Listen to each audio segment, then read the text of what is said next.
नमस्कार, मैं अंजलि मिश्रा और स्वागत है आपका हमारे चैनल में। इस वक्त महाराष्ट्र में महाविकास आघाड़ी की सरकार है, यानी ये गठबंधन वाली सरकार है जिसमें एनसीपी, शिवसेना और साथ ही साथ कांग्रेस की मिलीजुली ये सरकार है। अब इस सरकार के बीच में आपको बता दें कि राड़ देखने के लिए मिल रही है, क्योंकि अब शिवसेना के नेता ही शिवसेना की पोल खोलते नजर आ रहे हैं। और ऐसे वैसे नेता नहीं, आपको बता दें कि वरिष्ठ शिवसेना नेता जो है अब शिवसेना के बारे में बात कर रहे हैं और साथ ही साथ इस महाविकास आघाड़ी यानी इस गठबंधन को लेकर भी वो बड़ा बयान देते नजर आ रहे हैं। और इसी को सुनकर जो है आपको बता दें कि अब उद्धव ठाकरे और साथ ही संजय राउत को बड़ा झटका लगने वाला है। आप सोचोगे कि आखिर ऐसे कौन से नेता की हम बात कर रहे हैं, तो आपको बता दें कि हम शिवाजी अधलराव की बात कर रहे हैं, जिन्होंने अभी हाल ही फिलहाल में एक बयान दिया है और ये बात कही है कि महाविकास आघाड़ी की जो सरकार है अब शिव सैनिकों को जमीन से जो है उखाड़ने की कोशिश कर रही है। वो उन्हें अब जमीन पर ही खत्म कर रही है और पुणे में पिछले 2.5 साल से उनके साथ जो है काफी अन्याय हो रहा है और उस अन्याय के खिलाफ वो आवाज तो उठा रहे हैं, लेकिन उनकी आवाज को सुना नहीं जा रहा है, उनकी आवाज को अनदेखा किया जा रहा है। साथ ही साथ उन्होंने कहा है कि महाविकास आघाड़ी की जो सरकार है, ये जो गठबंधन बनाया गया, ये गठबंधन सिर्फ और सिर्फ उद्धव ठाकरे के लिए बनाया गया, उनके बेनिफिट के लिए बनाया गया, ना कि महाराष्ट्र की जनता के लिए, ना कि महाराष्ट्र की जनता के बारे में सोचते हुए, बल्कि सिर्फ और सिर्फ इसमें उद्धव ठाकरे का जो है इसमें बेनिफिट है। और ऐसे में उन्होंने एक और बात कही, उन्होंने कहा कि अब इन शिव सैनिकों को इसमें अब जमीनी स्तर पर जो है ना खत्म करने की कोशिश की जा रही है और ये सब को लेकर वो आवाज उठा रहे हैं, उनकी आवाज को अनदेखा किया जा रहा है। उन्होंने कहा कि ये जो अलायंस बनी है ये शिव सैनिकों को सरवाइव नहीं करने दे रही है। यानी यहाँ पर आप देख सकते हैं कि महाविकास आघाड़ी की सरकार में कांग्रेस, एनसीपी और शिवसेना के जो गठबंधन है और ऐसे में शिवसेना के ऊपर ही ये गठबंधन भारी पड़ता हुआ नजर आ रहा है, जहां पर एक शिव सैनिक अपनी तरफ से ये बयान देता नजर आ रहा है कि किस तरीके से शिव सैनिकों को खत्म करने का काम किया जा रहा है और पुणे में पिछले 2.5 साल से उनके खिलाफ अन्याय हो रहे हैं। साथ ही साथ उन्होंने कहा कि जो संजय राउत है और मराठी रत्न प्रियंका चतुर्वेदी है और साथ ही साथ एमपी अरविंद सावंत है, ये लोग शिवसेना के और ये हमेशा जो है पीएम मोदी के खिलाफ जहर उगलने को तैयार रहते हैं। उन्होंने कहा कि ये अभी से ही अपने बॉस हैं उनको डिफाई कर रहे हैं और तो उन्हें साफ तौर पर आपको बता दें कि संजय राउत को भी बेनकाब किया और साथ ही साथ उद्धव सरकार के ऊपर भी जो है एक बड़ा उन्होंने सवाल खड़ा कर दिया है कि आखिर उद्धव सरकार ने जो गठबंधन किया है, ये गठबंधन किस फायदे की, जब वो अपने ही लोग यानी शिव सैनिकों को ही नहीं बचा पा रहे हैं। और शिव सैनिकों का हाल इस वक्त ऐसा हो चुका है कि वो अब अपने ही इस गठबंधन को लेकर जो है वो बारे में बात करते नजर आ रहे हैं और साफ शब्दों में ये बात कह रहे हैं कि किस तरीके से शिव सैनिकों को खत्म करने का काम जो है किया जा रहा है। और इसे लेकर जब वो बात कहते हैं तो हाईकमान की तरफ से उनकी बातों को नहीं सुना जाता है। साथ ही साथ आप बता दें कि शिवसेना के उपनेता शिवाजी अधलराव पाटिल ने आरोप लगाया कि जिले में महाविकास आघाड़ी शिवसेना को खत्म करने का काम तो कर ही रहे हैं, साथ ही साथ वो जो है कई बातों से भी नाराज है, क्योंकि हाल ही फिलहाल में पुणे में बैलगाड़ी दौड़ जो है होने वाली थी, लेकिन उसे स्थगित कर दिया गया, जिसके बाद से ही वो काफी ज्यादा जो है सरकार से नाराज नजर आए थे। वहां पर जो पुणे के अधिकारी हैं उनसे भी वो काफी ज्यादा नाराज थे। उन्होंने खुलकर अपनी नाराजगी जाहिर करते हुए कहा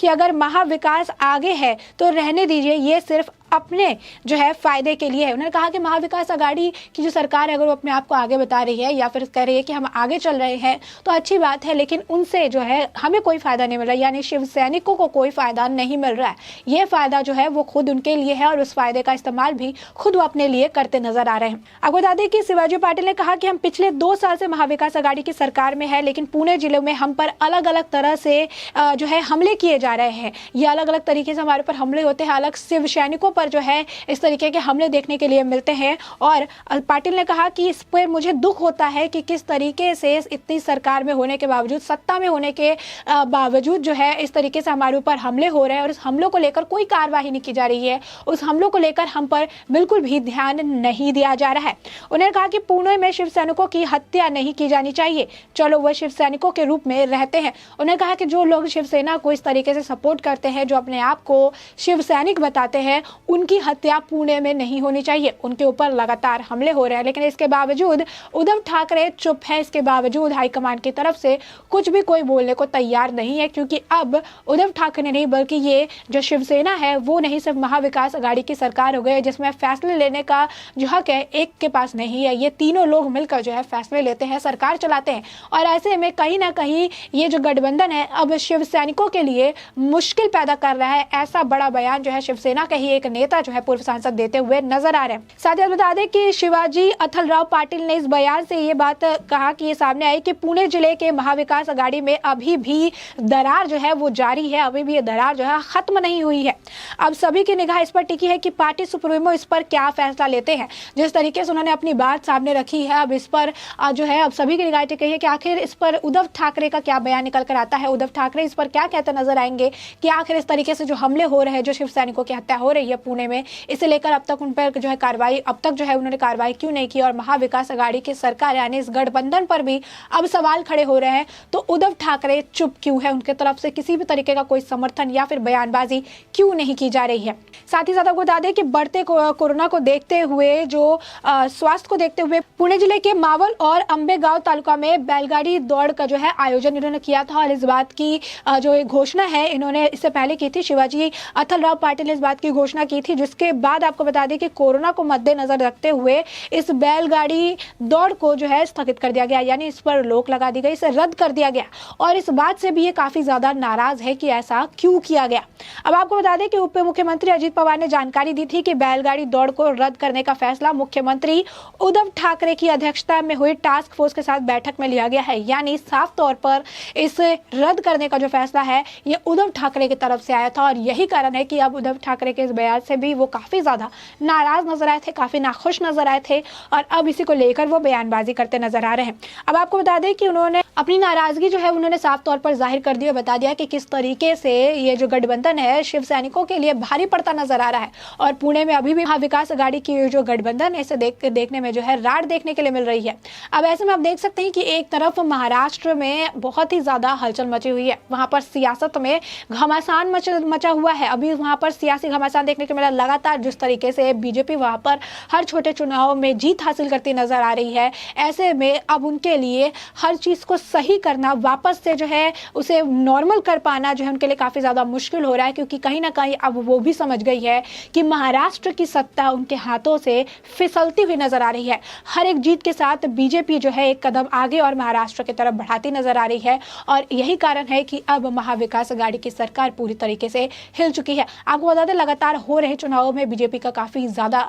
अच्छा प्रदर्शन देखने के लिए मिल रहा है, और वहां पर जो है बीजेपी वहां पर सत्ताधारी जो पार्टी है महाविकास अघाड़ी की सरकार के पास जो है वो हराकर आगे बढ़ती हुई नजर आ रही है। और यही कारण है कि इस वक्त ये डर देखने के लिए मिल रहा है, और आलम कुछ ऐसा है कि अब बीजेपी की जीत की जो गूंज है साफ तौर पर महाविकास अघाड़ी की सरकार में जो राड़ है उसे देखकर समझ आ रहा है कि किस तरीके से इस वक्त महाविकास अघाड़ी की सरकार के हालात खराब है, जहां पर उनके मंत्रियों के ऊपर घोटालेबाजी, फर्जीवाड़ा और कई सारे मामले जो है वो दर्ज किए गए हैं, जिसे लेकर अभी भी जो है ईडी कहिए, सीबीआई कहिए, हर तरह से जो है जांच की जा रही है। अब ऐसे में ठीक जो है लोग, महाराष्ट्र की जनता अब जाग चुकी है, और उन्हें अब महाराष्ट्र के इस सरकार की जो पोल है उनके सामने खुल चुकी है, और समझ आ चुका है उन्हें कि अभी सत्ता में रह के इन्होंने क्या किया। किसी ने 100 करोड़ रुपए की वसूली का मामला निकलकर सामने आया, किसी के ऊपर 70 करोड़ रुपए की जो है फर्जीवाड़ा का मामला निकलकर सामने आया, कोई जो है इसी तरीके से वसूली कांड में शामिल नजर आए। अब उस वक्त आपको बता दें कि महाराष्ट्र के सिटिंग गृह मंत्री से लेकर परिवहन मंत्री तक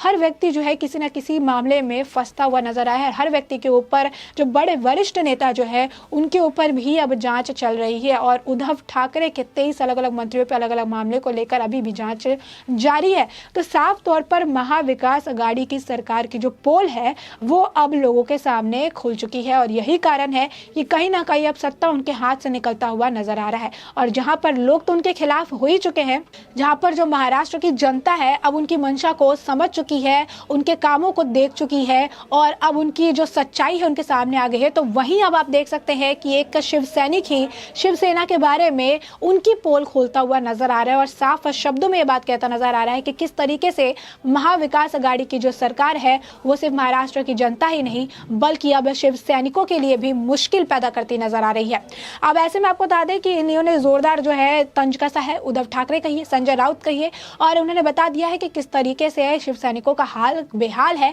महाविकास अघाड़ी की सरकार में। यानी जहां पर ये महाराष्ट्र की जनता को ठीक करने की बात करते हैं, महाराष्ट्र की जनता को ठीक तरीके से चलाने की बात करते हैं, वहीं वो अपने लोगों यानी शिव सैनिकों का ही ख्याल नहीं रख पा रहे हैं। शिव सैनिकों पर हमले हो रहे हैं, उनकी जो है हत्या कर दी जा रही है, उसके बाद भी उद्धव ठाकरे जो है वो इसी तरीके से सिर्फ और सिर्फ अपनी कुर्सी के बारे में सोचते हुए चुपचाप बैठे हैं, जो कहीं ना कहीं ये दर्शाता है कि किस तरीके के लीडर फेलियर है वो, जहां पर एक तरफ से वो शिवसेना के पार्टी प्रमुख है और शिव सैनिक जो है उनके सबसे पहले उनके लिए जो है उनका कर्तव्य बनता है, वो अपना कर्तव्य वहां पर भी निर्वाह नहीं कर पा रहे हैं। तो ऐसे में महाराष्ट्र की जनता के लिए वो क्या कुछ करेंगे, अब महाराष्ट्र की जनता भी ठीक तरीके से समझ चुकी है। अब ऐसे में आपने ये पूरा मामला जाना कि आखिर ये है क्या, और इस पूरे मामले पर आपकी जो भी राय हो हमें कमेंट सेक्शन में कमेंट करके जरूर बताएं।